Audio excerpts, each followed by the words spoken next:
It's not. Oh, no, sorry. So you didn't hear me. But summarizing is, I'm a teacher of the Open University of Catalonia. I'm teaching principal data literacy, data visualization, and knowledge management, and I do education and consultancy. And in the lower part of the presentation, you have my details. Even if the website is in Spanish, you have at least in the blog area there is a translator. Okay, so let's gonna start with the basics. And before starting, I would like to ask you some questions. So in that case, I don't want you to see me as a teacher. I'm here and you are there.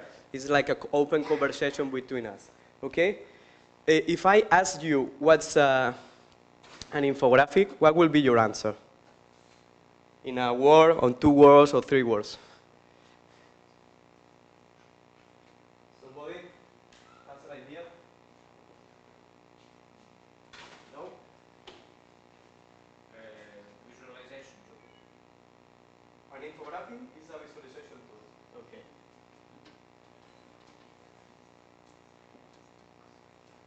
Another one? Well, as the word says, it's a graphic that contains some info. Okay, graphic plus information. Okay. There was another hand here. It makes information really accessible. Information accessible. Okay. 4 ideas. Information easy Easy to understand and grasp. to understand. Okay. Okay. 4 ideas. Okay, that's quite nice, quite close to the idea. But let's see if I ask you what's a data visualization, data visualization.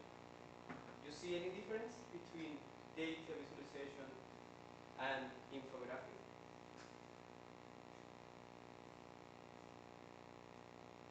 What comes into your mind when you listen data visualization? I think that data visualization is about information that is not processed. Not processed. Okay. Not exactly processed, but infographic is like showing information, giving information, not only data. Mm-hmm. So there's a difference between information and data. Mm-hmm. Right? So infographic is about So for you, infographic it's much precise than the data visualization. That's what you say. data visualization. It doesn't give us exactly like the result. Mm-hmm.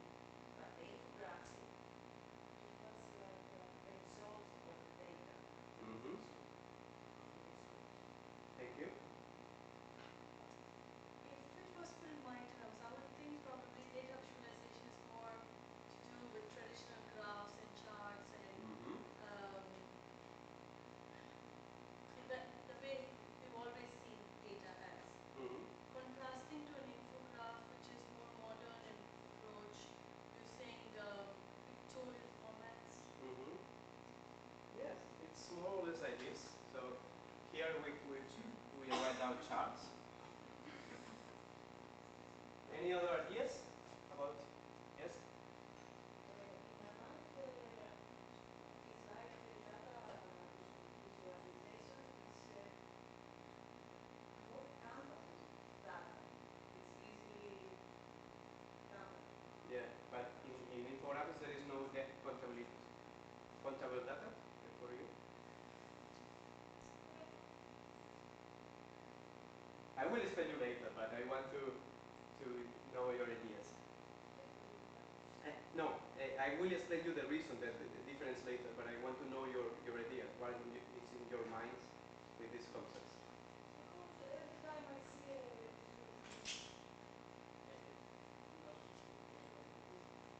every time I see data visualization, Mm-hmm. it's like numbers and Numbers. percent.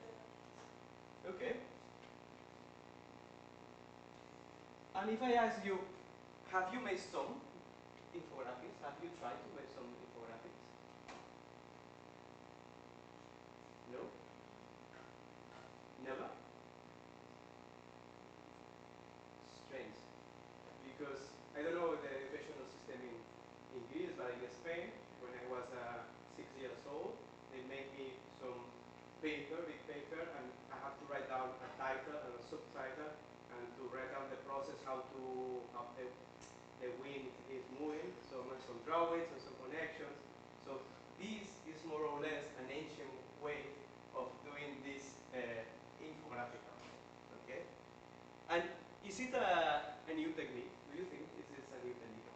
Is something new on fashion because we have internet and those tools? Probably it's not a new technique.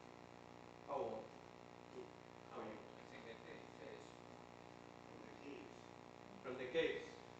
Okay. The drawings in the caves of the Egyptians. Yeah. Okay, these are pictograms, but not really infographics. We have the main principles of infographics are still there. Yeah, it's true. But I will tell you later that it's not brand new, although we think we have tools now to create it.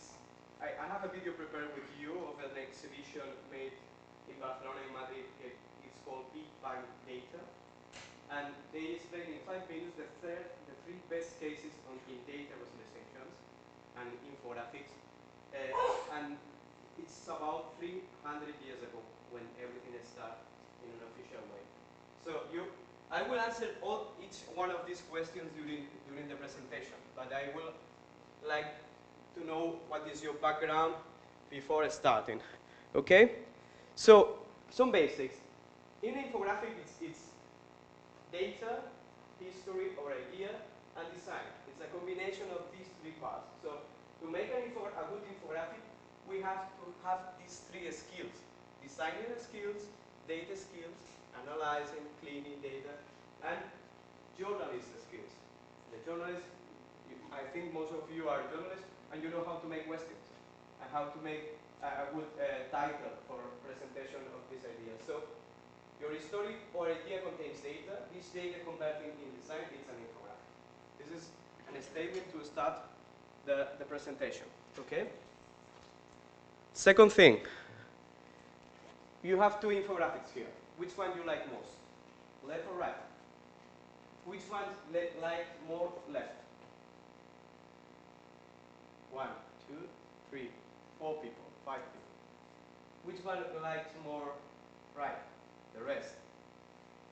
So the ones who has told me right, can you tell me reasons why you like most in the right? I like the small pictures and you can see more objects, also the scale. Uh-huh.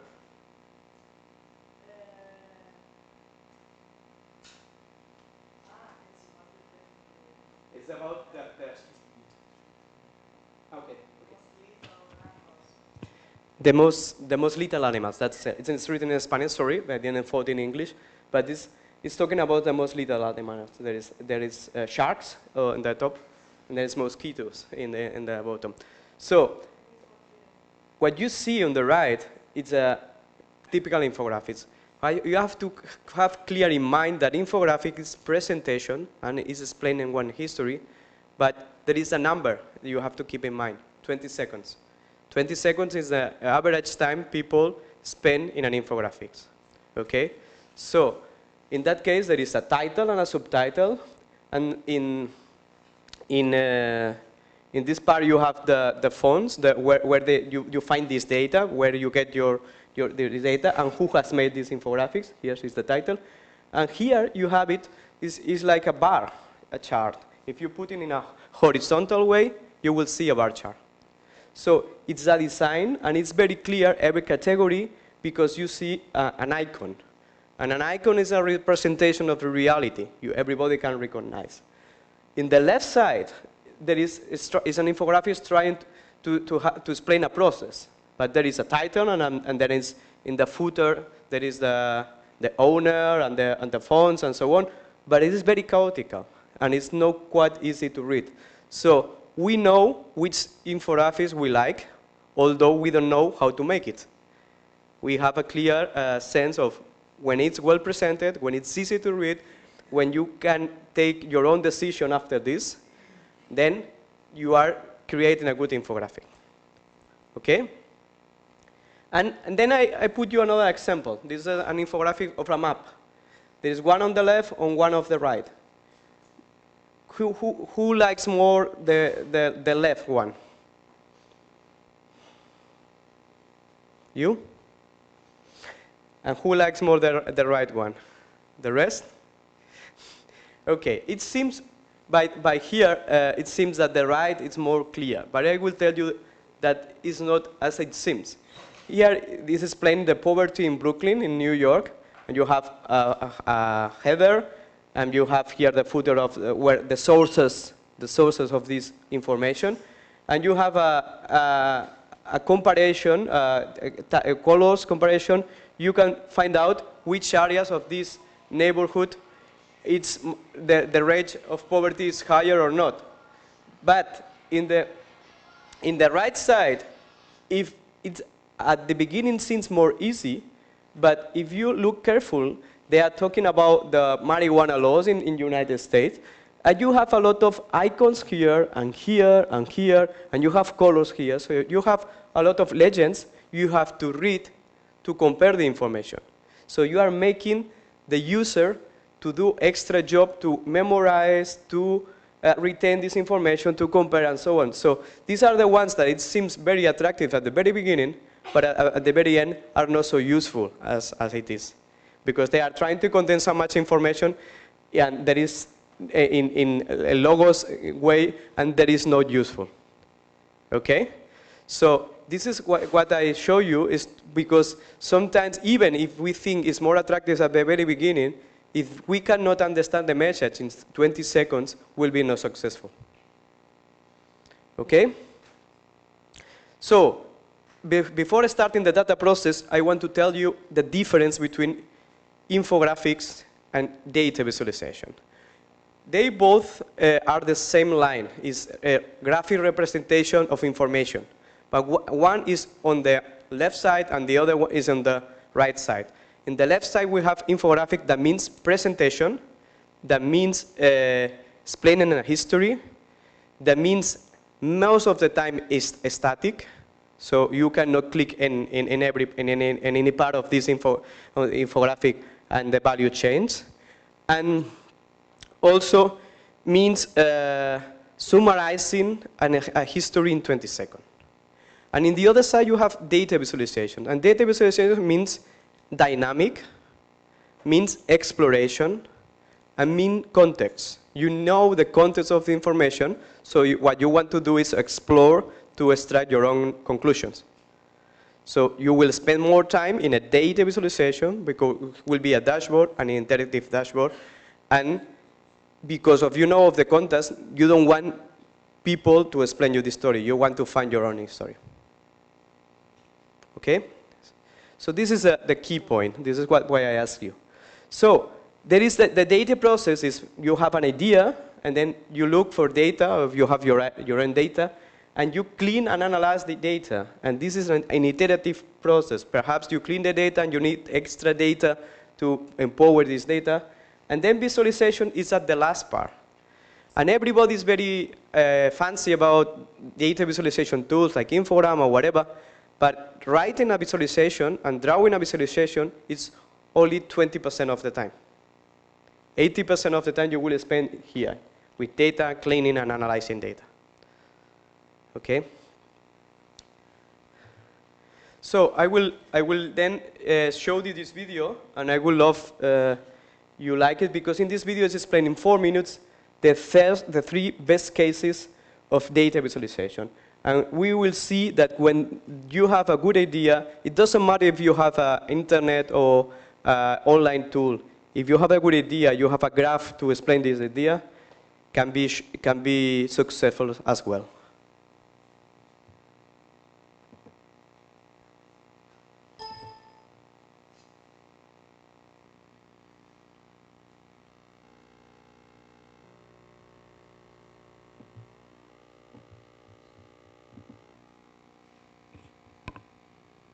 El gráfico de la marcha de Napoleón a través de Rusia es uno de los hitos históricos de la visualización por varios motivos. El primero de ellos es porque es uno de los ejemplos más interesantes de gráfico de flujo.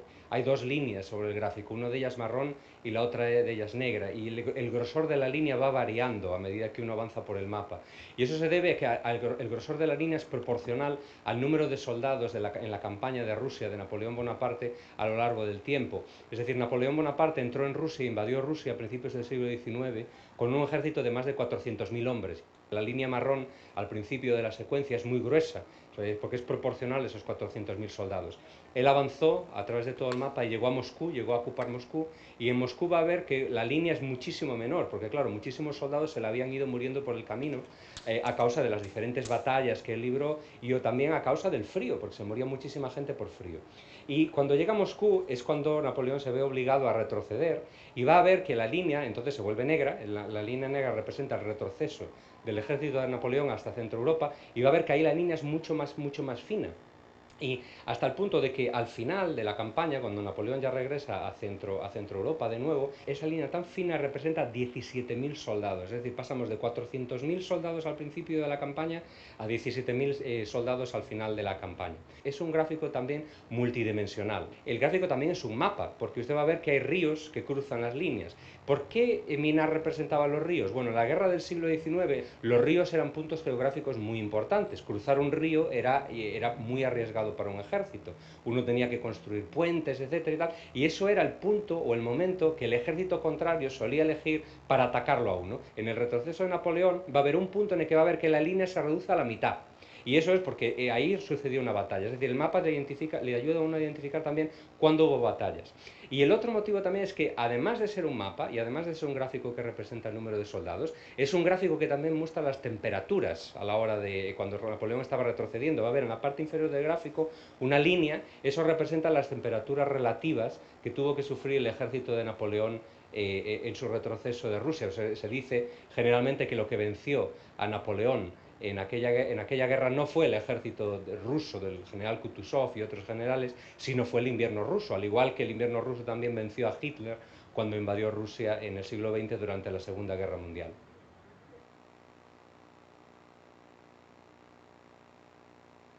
A principios del siglo XIX, debido a la revolución industrial, mucha gente que vivía en el campo comenzó a trasladarse a las ciudades, a las grandes metrópolis europeas, principalmente a Londres. Eso provocó una serie de problemas sanitarios, porque claro, crecían unos barrios, los barrios sobre todo alrededor de las ciudades empezaron a crecer de forma muy desorganizada, y la gente que vivía en ellos no tenía acceso a servicios sanitarios, no tenía acceso pues, a alcantarillado adecuado, etcétera, etcétera, y eso acababa provocando que mucha gente durante el siglo XIX muriese de enfermedades infecciosas que se benefician de la concentración de gente en espacios muy reducidos.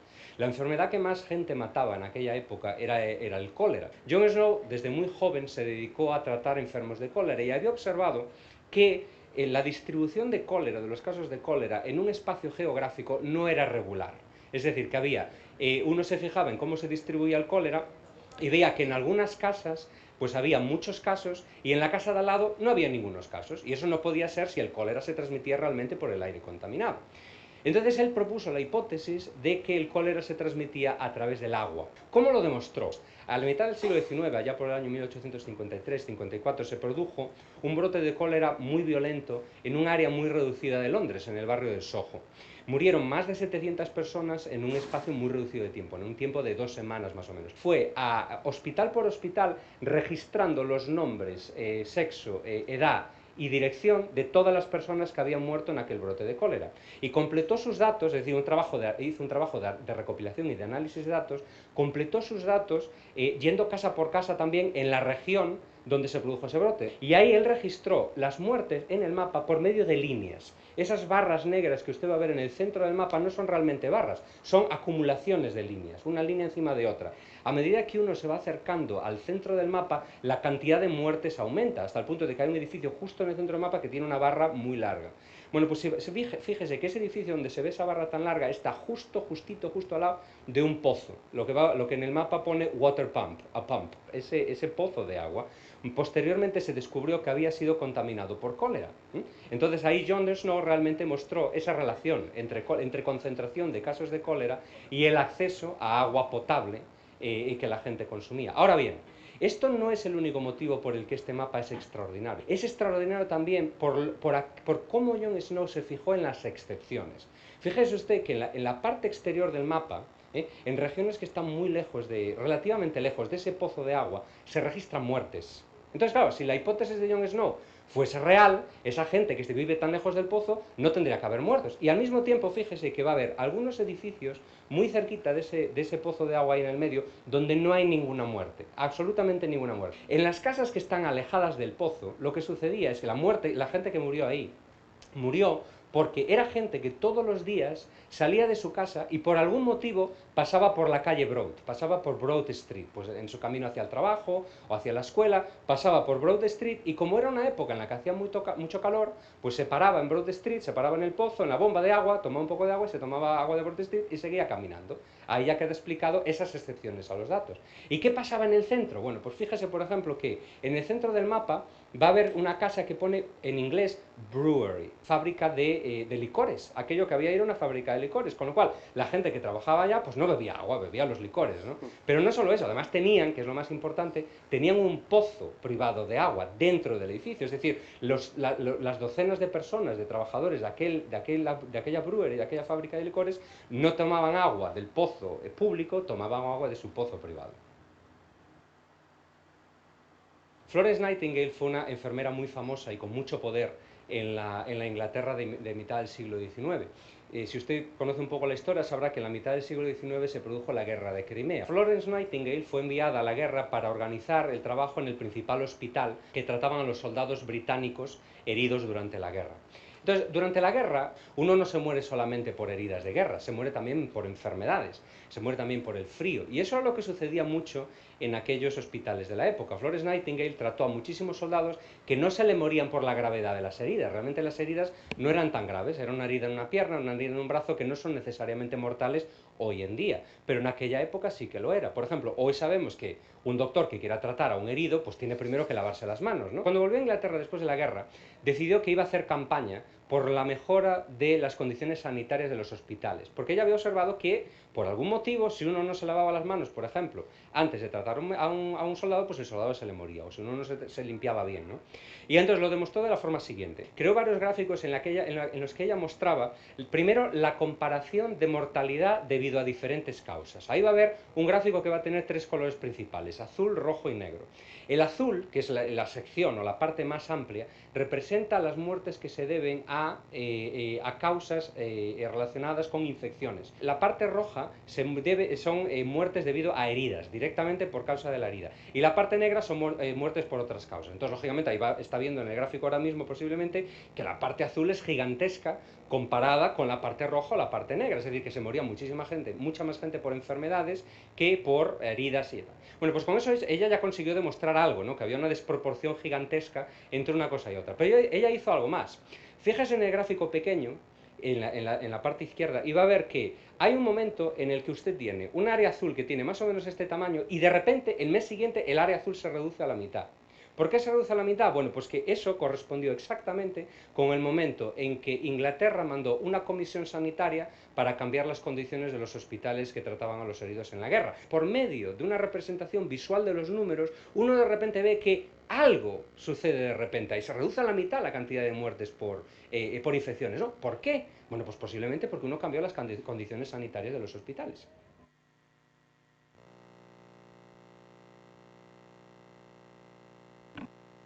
The person who was explaining the video is Alberto Cairo. He's a teacher in infographics and data journalist. He's in the University of Texas and it's very well recognized. I will suggest you to follow him because he's very skillful. So, you see the three cases, but in the three cases there is no internet. There is only drawings, but you have to think that every time you make infographics behind is not only explaining a history, is providing people information and knowledge to take decisions and to show your hypothesis. Okay? Okay, so I will send you some examples of infographics that tell you what is an infographic. You will see there is data at the very beginning. This is a game for babies. And at the bottom, we have knowledge. At the beginning, we have data, but then we have sorted this data, we have arranged this data, and then we have present visually. And when we present visually, we know that the red bar is the winner. So in the beginning, we have chaos. So this is our process. This is what we have to do to create an infographic. Here you have an example of the most simple infographic you can get. You have a title, you have a footer with the creator of the infographics, you have the sources where you get this information, and you're trying to explain a history. And this history is what these 7 billion people do. And then you split in slices. This is a pie chart. It's a donut chart in that case because there is a hole to put the title. And there is categories. So if I ask you, do you understand what they tell you in 20 seconds? Most of you will say yes, because it's very well designed. We have icons, we have numbers. We can compare which slices are bigger. So this is a good practice to explain a history very, very, very precise and at the same time very fast. And here is another example of what is the power of an infographic. You have to show all the time, not to tell. So an infographic, the words should be very few. Here you have the Africa, and you will, if I tell you if Africa, how square kilometers it has, you will see, okay, it's big, but I don't know how big is it. But if I tell you that in South Africa you can have United States, you can have China, you can have India, Spain, France, Germany, Italy, Japan, and so on, and there is empty spaces, you really quickly find out what is the big amount of Earth that is Africa. And moreover, you have here this comparison of Japan, it's the blue area here, and you will see the gray area of what is missing. So in that case, is a good example of show, don't tell, but at the same time, if you want to be precise, you have a table to compare and to make a sum of all these concepts. Here you have another example of what you can do with infographics, and sometimes you have to be creative. This is called visual metaphor. Visual metaphor is you take a picture, and with the picture you create eye-catching attention, and then you explain the histories behind. And this is, if you look at this is like a pie chart, and I sliced this infographic because there is a title and behind explaining history, but I put this picture only you to think that when you have a good idea and you know how to present the information, you can always be creative in the way you attract people attraction, okay? And here you have another example. If I ask you what is this infographic about, what will be the title? Sugar in beverage, that's true. This is made for 15-year-old Boy Scouts in USA, okay? So, you know this is a bar chart. This is a simple bar chart, but at the same time, it's the same. It's a visual metaphor to have an eye-catching idea to explain a history, okay? And then you can do this with a bar chart, with the names of the beverage, and with the quantity of sugar. What we do is to compare, we do a comparison, and we can easily understand.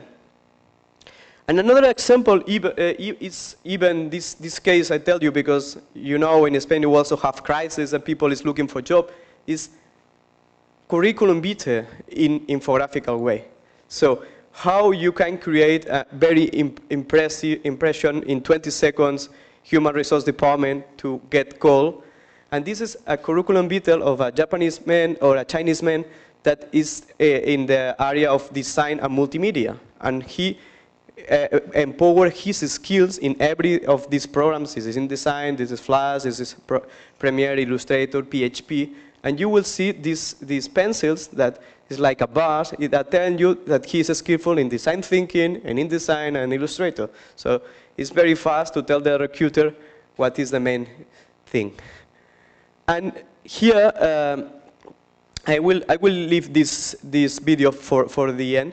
Here you have an example, because I don't know how it goes with the time, and the videos take 6-7 minutes. If not, you will have this presentation and you can watch it. This is the next step of the infographics. Between the data visualization and infographics, there is video infographics and multimedia infographics. This video explains the wealth distribution in USA.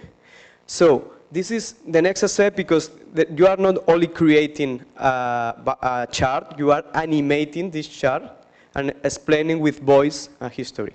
So when you imply visual and hearing, the understanding of the message is much better than only seeing.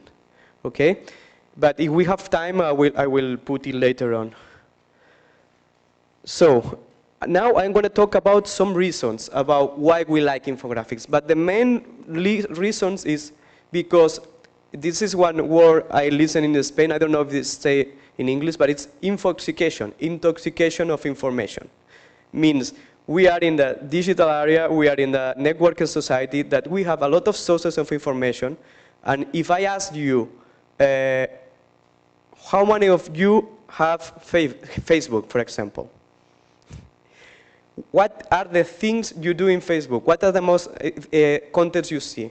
Mostly are pictures or videos, because they are visual, because we have a lot of information and we read very few. So because we are visual and we read very few, we have to focus the messages in infographics as much as possible.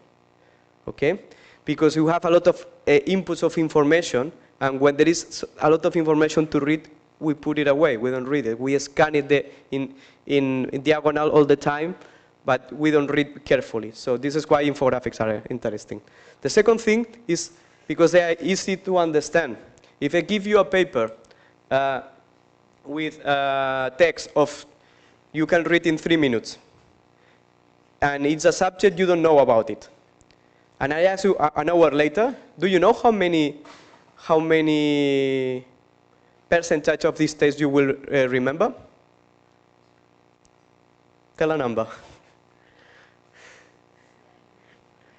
15, 20 maximum. So the new information we read, we only retain maximal 15, 20. But if you do this in a visual way, you will retain up to 60. Why? Because our brain is designed in this way. We have 50% of our brain connections focused to the eyes, to the vision. Okay? So the reading and the memory is quite an important thing. And then socialization. So right now, even the big companies are having marketing departments with infographics, because they know infographics, when you summarize something meaningful, something, some knowledge in a very easy way and very meaningful, everybody will move this into the social networks. So we will be like visualizing this information. Okay? And this is one man I recommend to you to follow. It's David McCandless, and he has a website called Information is Beautiful. You can Google it. And he is really a good man doing static infographics in a very precise way. There are infographics you will spend more than 10-20 seconds. We will spend like 2 minutes, because they are working in different layers. Okay, so an infographic in a simple way is to tell stories visually. This is Chiqui Esteban, who stated this sentence, and this is an example that gains a World Prize from Jaume Serra, that is an infographist of La Vanguardia, is a newspaper in Barcelona, but he made it for Clarín, for Argentina newspaper, trying to explain what was happening with the salaries in the crisis in Argentina. And you know, the bread is what we bring. This is a visual metaphor. This is a pie chart all that another time, and you have the percentage of people that get from 500 pesos, from 1,000 to 500, from 100 to... So you have clear idea that what is the title, subtitle, what is the history, and what is the key point. You can read it very fast. You can keep it in mind because it's shocking because of the image. So the message is transferred, the decision is making. So this is the difference between infographics and visualization. If you go to this website, if you have internet connection and click Eurozone Deck Web, who owes what to whom, you will see this is a visualization. Why? Because it's dynamic, because there is information in context. You have the sources, and you will see that if Spain don't pay the debt, the UK and the Germany will suffer a lot. Okay, so there is connection with information. This is a pie chart, another chart, and there is interaction. And this visualization is not telling you these are the good ones or the bad ones or the bad ones. This visualization is telling you these are the data. Take your own conclusions. But here, this is an infographics because it's trying to explain you the American energy spectrum, how we generate energy, which sources of energy, which these sources which are renewable or which not. This is the quantity. This is a static. This is a way to tell you a process, a way to tell you some information and data, but you cannot interact. Okay, this is to see the two examples. Here you have another example. This is one website I recommend you to look if you like visualizations and infographics. It's visual.ly. And this is an example of the world population made in donuts. So once you click, the donut transfer again, and you have a new degree by layers. Okay? For now, everybody's following, nobody's lost. Okay. So what is the next thing? I want to tell you that you have to know this pyramid very well. This data, information, knowledge, and wisdom. Who can answer me, or who can give me an example of data?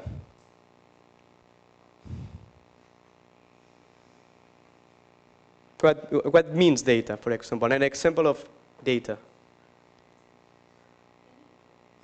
1, 2, 3, 4, 5. 1, 2, 3, 4, 5. Okay. We'll make it, okay, 12 degrees. Okay, this is an example of data. And then, what's in information? 12 degrees, Thessaloniki, Aristotle University. So data is a register of activities, and information is a register of activity in context. But what we do when we create an infographics is not only putting information in a visual way, it's making the people to get some knowledge, to understand this information. So we are designing information to create knowledge. Okay? So this is not an easy way, because, so I will say 12 degrees, Thessaloniki, Aristotle University, 20 of July 2015. Oh, it's not a normal temperature, so I will take a coat to protect myself. So this is what we want to do with infographics, to allow people to get knowledge to take decisions. Okay? And wisdom is when you have taken such much decision in different contexts, you have this inside you automatically. But the important thing is these 3 steps of the pyramids you have to understand very well. When you create an infographics, you create knowledge. You try to provoke knowledge into your audience. Some other basics. What do we have here? An infographic has sometimes pictures, data, and graphics. Here it is telling you a history of this iPhone, and it's telling you that some data, this percentage, and some graphic, this Apple logos with this intersection. So you will see, and you will clearly get the message. Okay, this is a very simple infographic, but you see what are the key points. And now, this is some basic thing for you that later on you have to practice. The ones you have laptops, you have to practice in Infogram. Okay? And I have a present for you, the ones who have come here and that I have been allowed to give you a code for all of you as assistants to have the Pro Infogram version during a month for free. Okay? Okay, so you will see that we have header, body, and footer. This is a common structure of the infographics. And you have to follow this rule. And this is called, in the body, we have what we call is meta infographic. Every square on this infographic, every division we make in the body has to be understood by itself, alone. But at the same time, has to be connected with the other ones. Okay, this is the key point. What else? We have to take care about the colors. Here I give you a website, it's called Color Blender, that gives you, enter a color and it gives you a color combination that allows the reader to see the difference very well. Because sometimes we are very creative putting colors in the charts, and these colors can be tricky sometimes to understand. And the colors also transmits emotions. Okay, there are warm colors and cool colors and so on. So we have to take care that we are doing these things: data, design, history, and shareability. This is what I told you before about viralization in internet. Okay, what makes a good infographic? A combination of all of these. So if you are a journalist, you have to have skills in data analyzing, in data cleaning, but at the same time, some basic skill on designing. Psychology of perception, Gestalt laws, on all these things, because otherwise you will not do really good infographics. So I give you another tip. This is one thing you will find in internet, in this website, but if you write down in internet this title and Extreme presentation, you will find it. This is like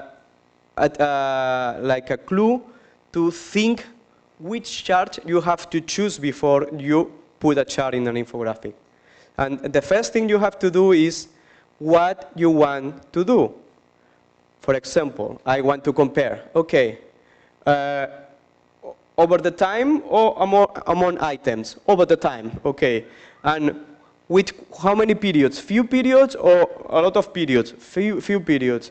And how many categories do you have? Single categories or many categories? Or say, okay, many categories. So then choose a line chart. So there is a connection between form and function. You cannot select a chart because you feel you like it this or this. You must select a chart because of the function this chart makes for you. Because if you publish this, for example, if we choose the one that is a bar chart, you will think, okay, a bar chart is boring, but it's the chart that makes to understand this kind of data in a more successful way.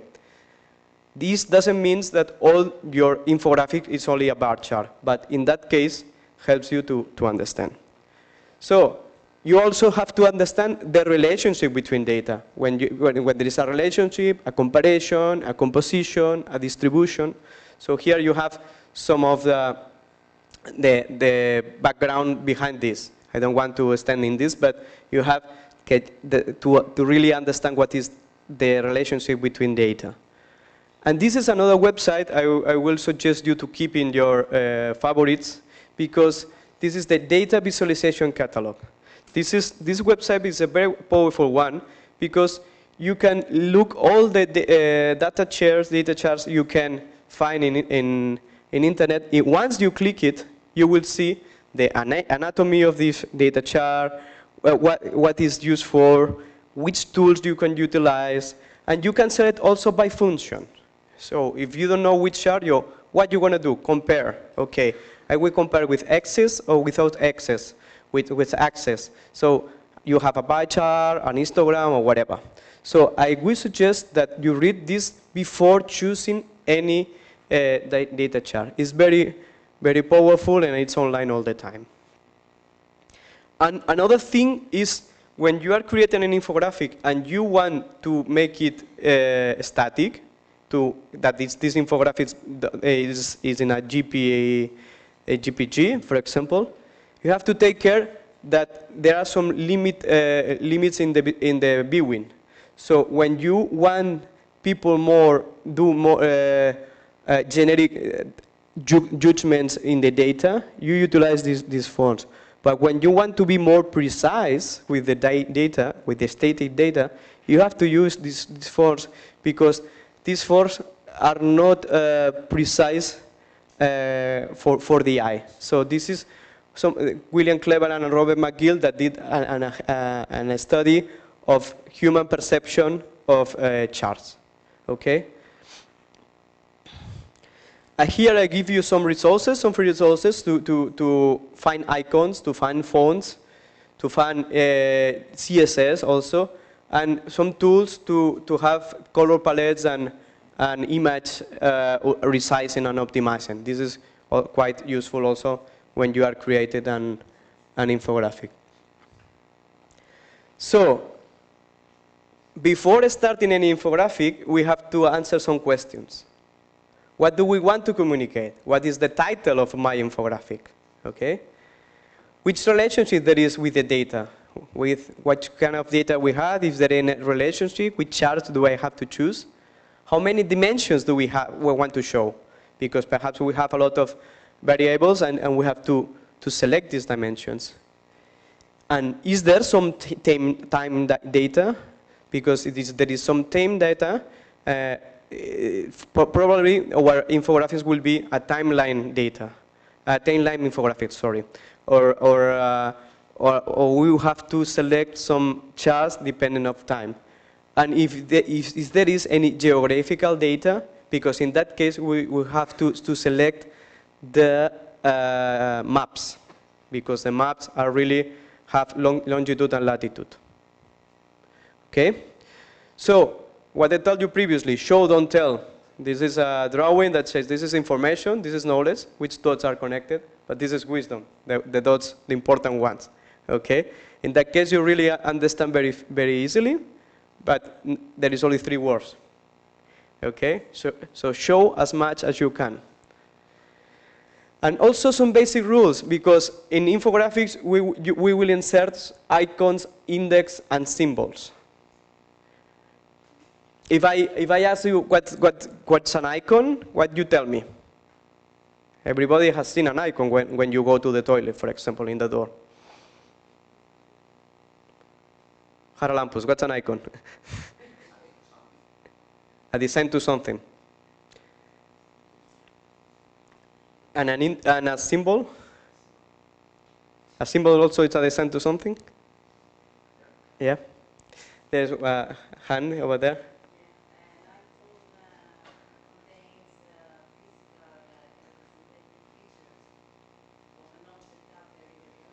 Mm-hmm. Mm-hmm.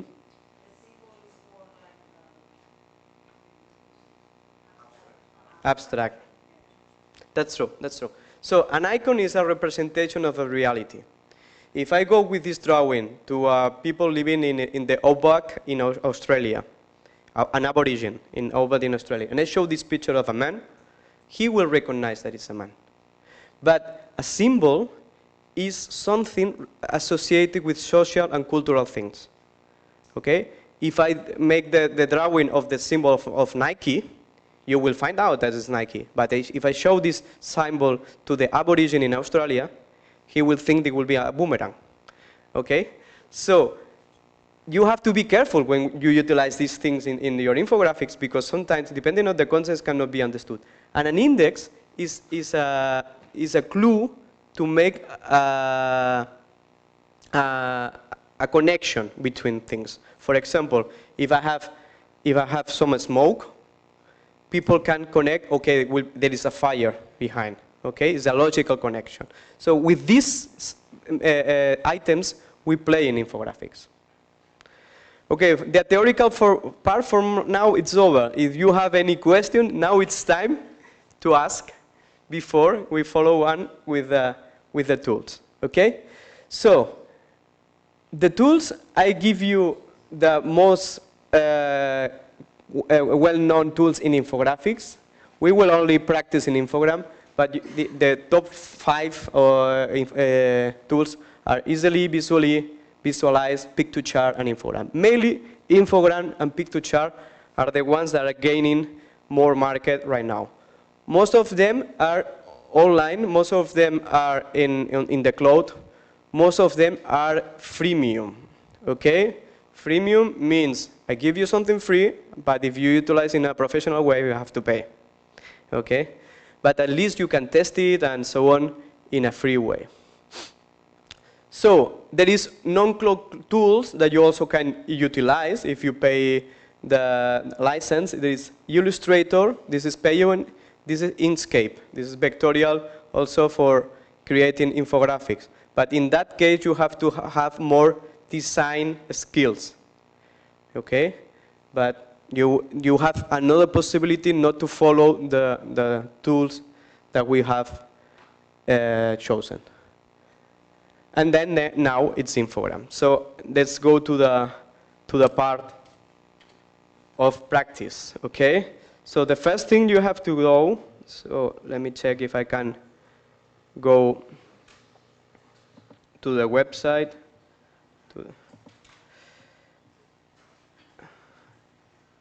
Oh, we have Chrome here, okay. You have to register. If you haven't registered before, you go to Infogram, infogr.am, okay? And in Infogram, you have to register, and when you register, you have to an email and a password, and then create your account, or you can connect with the social networks, you have it, okay? There is no English by now, but I will log in English for you, and you have to insert your email account.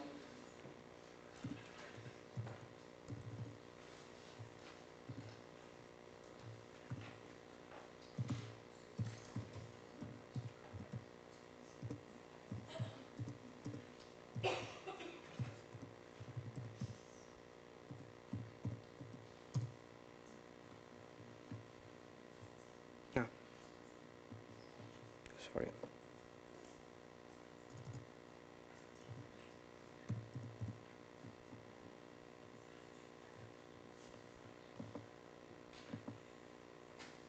Okay, once you enter, you will see that a layout like this. You will have not pro account by now, but at the end you will have it. And then you have to go to create, and then create is this plus symbol you have here. And in create, you will have different templates. Mostly are templates, okay? And in these templates, all of them are the same. I mean, they only change the colors and the layout in colors and typographies and those things, okay? And there are ones that are says pro, that means you have to have a pro account. Then I utilize one of the ones you have it. Once you have one of these, you select the one you like it. For example, I will select this, and you do use design. And with use design, you will see automatically creates a title, and then a chart. This is a demo chart, and there is a dummy text that is a citation. So you see more or less the structure, okay? Every item can be moved if it's like a block, and you can move down, and you can move up, okay? It's up to you to decide in which area you put it. And then you have three icons. Mainly, one is for deleting. Here, with this icon, you delete. With this icon, you duplicate, and with this icon, you edit. When you edit, you can enter your own text, okay? This is happening in all the blocks all the time, okay? So what we want to do is just delete every item of this infograph, and then create a new ones from scratch, okay? So I will tell you the main issues of this tool. Here you have the possibility to add media. Although an infographic is a static one, you can add different type of media, like a YouTube, a video, or Vimeo video, a slideshare presentation, a photograph, and upload even your own media, like your own picture. Okay? It's quite easy because you here put your URL, and then you copy this URL from YouTube, and it will pop out a window with this video. Okay? And the second thing is the pictures, and then here you can select a picture with this photograph. But okay, I can do it from a file. That means that you can browse in your computer, upload a picture. This is a university I was doing a teaching last month. So I put it. You can put your own photographs, or even if you have designed your own chart from outside, you can, and it's static. You can drag and drop and put it here. So you see, it's quite easy to move the information. Okay. The third one is the text area, and you will see you can select between a title, a subtitle, and a quote. And a quote is ideal to summarize the idea, to summarize the message you want the people retain in memory at the end of the infographics. Then a body text. So every time you click this, you will see it's inserting you in their infographics this kind of with a demo text, and you can edit it. And there is two things quite interesting. This is a funny thing. This is a timer, and with this timer you can put some clock counting up or down. So that means you can publish these infographics, and you can tell the people, I will renew my data in 20 hours. So you will have a counter here published, and people will see when you make, for example, in elections or those things. And the other one is quite interesting. I'm going to insert this, is facts and figures. And facts and figures is giving you the possibility to draw an icon, put a number, and explain the fact of this number. So, for example, I could count how many girls are in this room, and I could go here and say, let's make editing. I go here, I look for a girl logotype. Sorry, there is,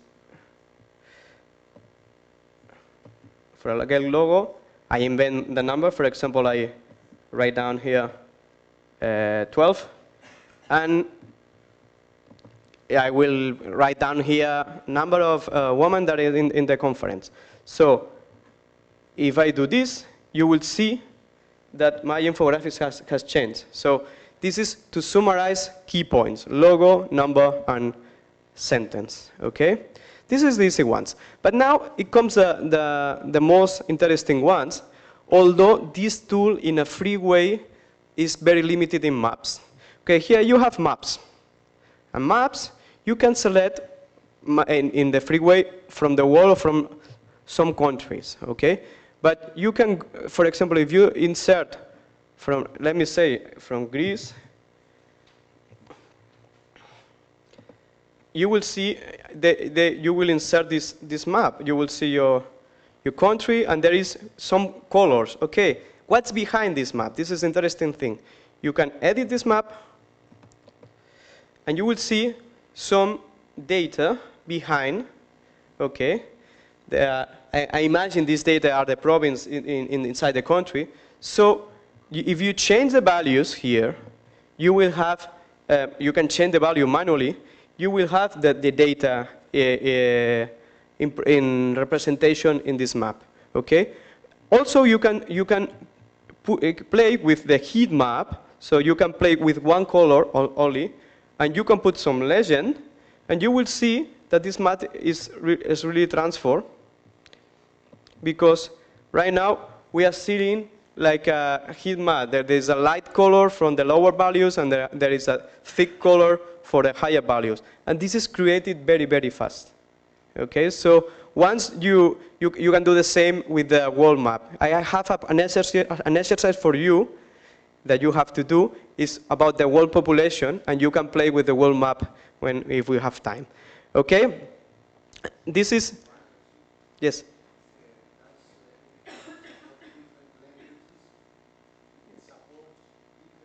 Different languages. As far as I know, there are only 4 or 5 languages, but they are growing very, very fast. So it's a matter of time they will do it. But they are in the States right now. They have money from different companies, so they are growing very, very fast. Yeah. You can edit your own text in any language if you want. So the text that you input in the infographic will be The text will be in Greek, but the maps automatically will bring you this data in. Yes, you can enter the Greek text in the text area. In that case, it's okay for you. And then the most powerful part of Infogram, in my opinion, is this part, these chart parts. You have a catalog of different charts, and you see you have a bar chart, a column, a pie, a line, and you will see that there is behind, close to every chart, you have a number. And this number, in some of them you have number, and some of them you don't have it. When you have a number, it means there are variations of the chart. So you can go here, and you have a regular chart, and then a stack chart, and a group chart, a radial chart, and a column, the same. The different variation, stack, group, histogram, and so on. So once there is also interesting charts like this pictorial, when you can select an icon and make like a bar chart with icons. So it's easily to understand.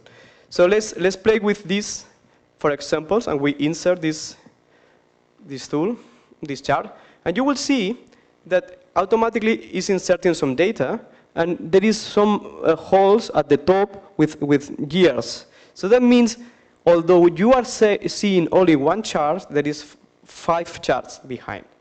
How would you see it? You go to this eye, you click it, and there is the previous wave of being how this will be when it's published.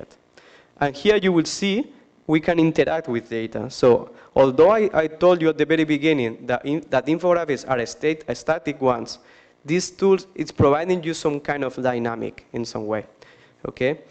So that means that if I go here, if I click in every year, you will see the data is changing and the graphics are changing. Okay? So let's take a closer look how is this design. And you will see that behind this, there is some data. You can, you can connect, okay? So you will see this, if I delete all this data, these holes will disappear. So there is columns in parallel okay? I will go down to this, they have disappeared. Moreover, you see that the structure is, at the first row we have the title, and the first column we have the variables, and the second thing we have the numeric items, okay? So you can also show values in the bar. If you activate this thing, you will see that right now this bar chart has the numbers inside, and you can also play different settings. Like if I go here to settings, I can change colors of the bar. I can move different bar shapes. For example, I can put it in triangle or whatever. And the most interesting thing for you, because you are journalists and picking up data, and sometimes you have data online and automatically, you have different ways of uploading data. You can upload data with an Excel file, a CSV. You can upload data connecting to a Google Drive document.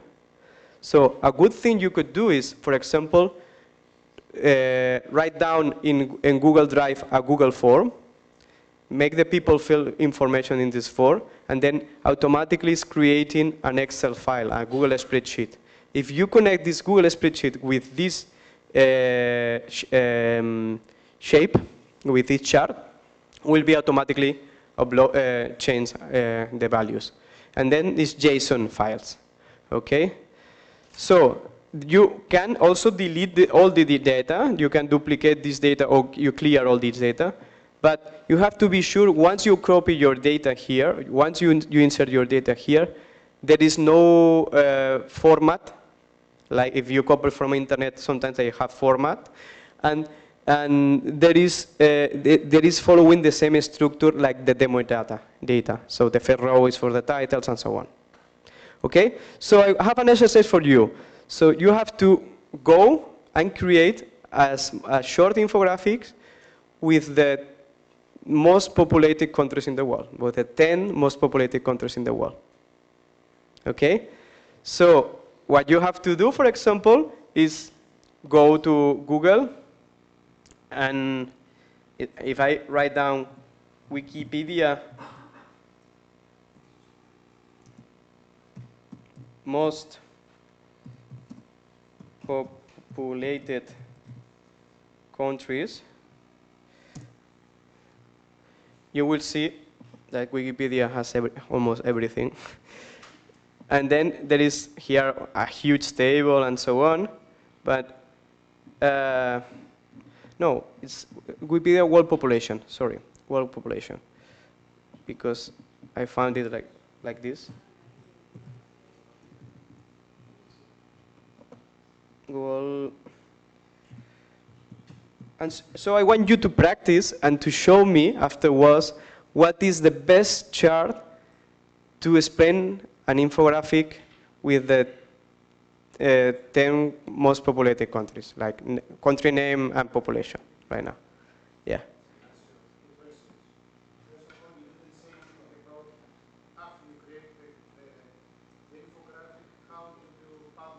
Okay, I can show you. Sorry, I can show you. Well, okay, thank you. Good question. When we create our infographic, is automatically save it in the library. So if you go to the library, you will see your infographic. But at the same time, you can publish. Okay. Once, for example, I choose this infographic. If I want to publish, I have to do like this: share. When I share, I have to write down a name here. You always have infogram / and then the name of an infographic, and you can publish and you can have in a fixed way and in a responsive way. In a fixed way means you can insert this in a website and will be like a photograph, and in a responsive way will be interactive. If you have the pro account that you will have after the end, you can also download this as different options, PNG and PDF. Okay.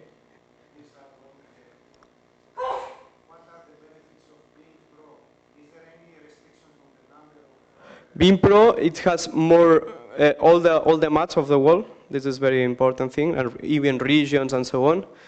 And they have a huge variety of icons. You cannot have it in and they have flexibility in customizing the colors of the letters and the dimensions and so on.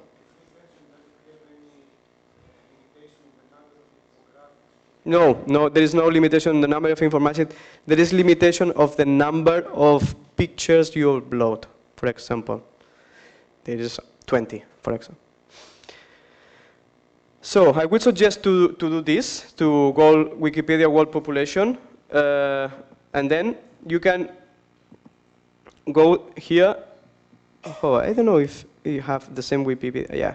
And here you have the countries, the most dense countries, populated countries, but you will find out a table, but I think it's upstairs.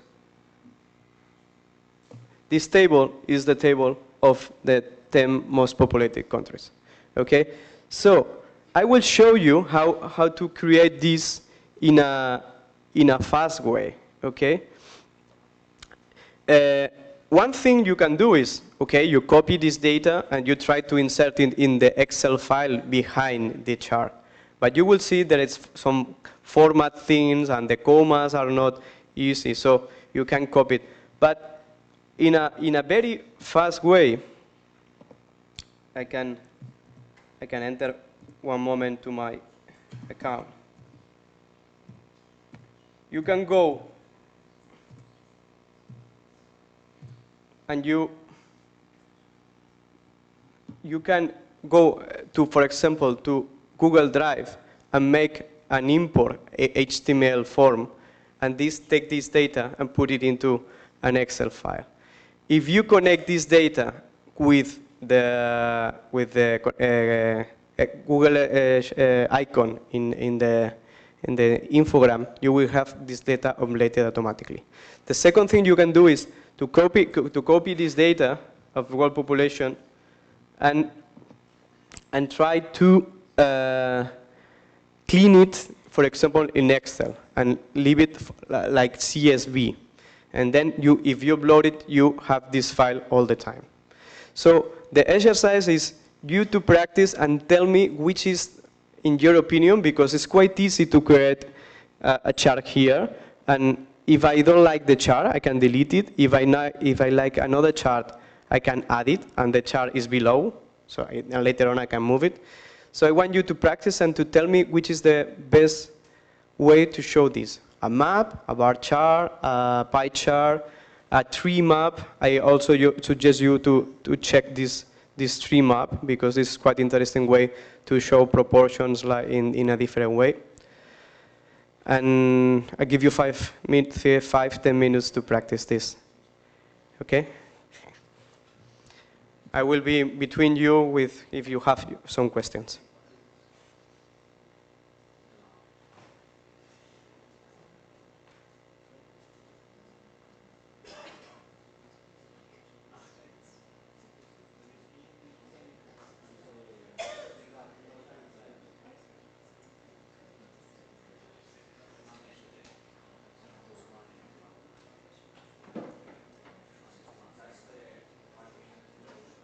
Okay.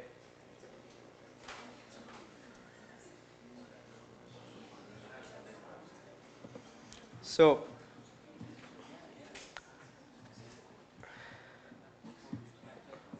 I have to. You have to do it at home, because Haralampus had told me my time is running out. Okay, but I want to give you some extra information. Here, I will share these links. Here, you have some links. I will put it also. You can write it down, but I will put it in my presentation before uploading. Here, you have a link with the table of the 10 more population. Clean it, okay?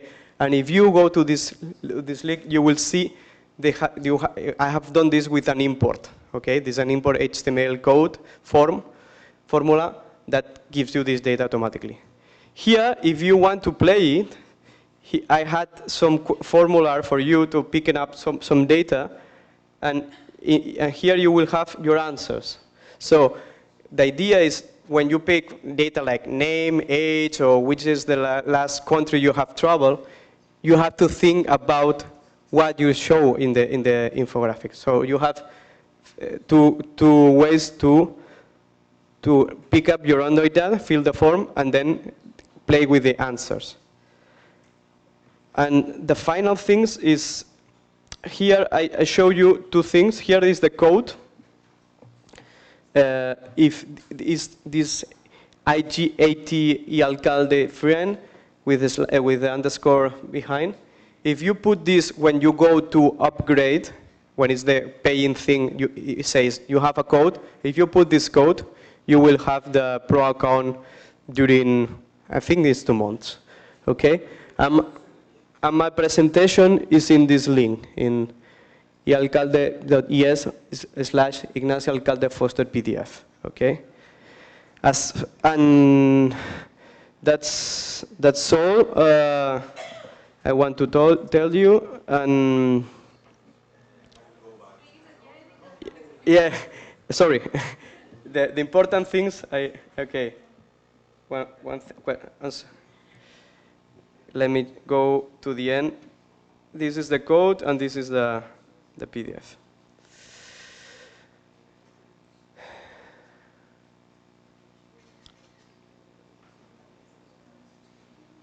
So if you have any question after the trainings, you can find me in my website. There's a form. You can contact me by email or by Twitter and so on. So I hope you like it. Is there any final question? No? So I have a question for you. Was good for you? Was you enjoy it? Thank you.